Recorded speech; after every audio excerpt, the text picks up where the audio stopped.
भैया बहनी माया यूपी 62 में आप लोग का बहुत बहुत स्वागत है। आज तीनों देवरानी जेठानी मिलकर आप लोग का एक झूमर गीत सुनावे जाते ही। अगर आप लोगन के गीतिया अच्छा लगी तो वीडियो को लाइक और चैनल के सब्सक्राइब कर दियो। गाओ जीजी।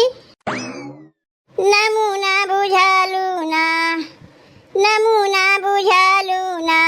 लीला रप कैले बारू बूना, ननद नमूना बुझालू ना, लीला रप कैले बारू बूना, ननद नमूना बुझालू ना,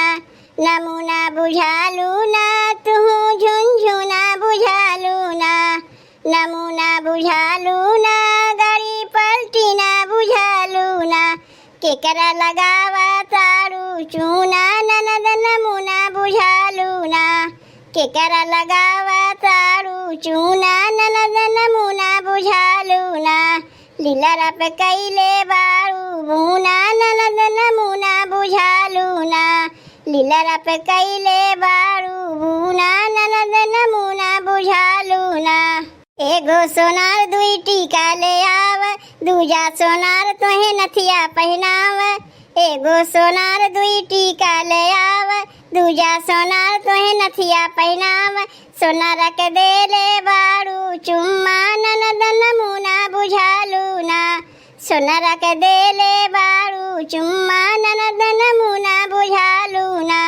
लीला रप कैले बारू बूना, ननद नमूना बुझालू ना, लीला रप कैले बारू बूना, ननद नमूना बुझालू ना, ननद नमूना बुझालू ना, ननद नमूना बुझालू ना, ननद नमूना बुझालू ना, ननद नमूना बुझालू ना, लीला रप कैले बारू बूना, ननद नमूना बुझालू ना,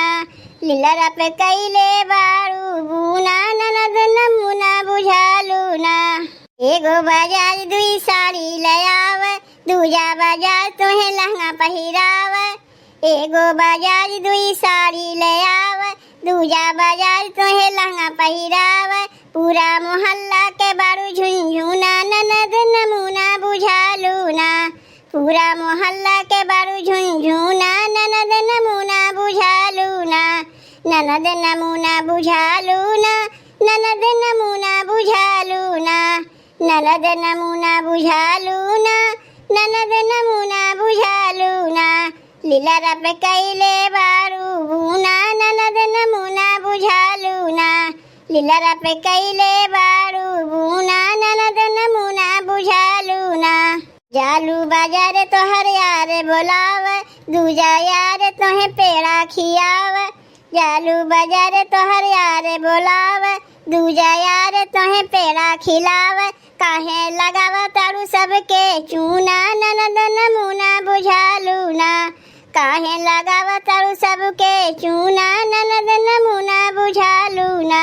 नमूना बुझालू ना, ननद नमूना बुझालू ना, ननद नमूना बुझालू ना, ननद नमूना बुझालू ना, लीला रप कैले बारू बूना, ननद नमूना बुझालू ना, लीला रप कैले बारू बूना, ननद नमूना बुझालू ना। तब भैया बहनी गीतिया कैसन लाग तनी कमेंटवा करके बतायो।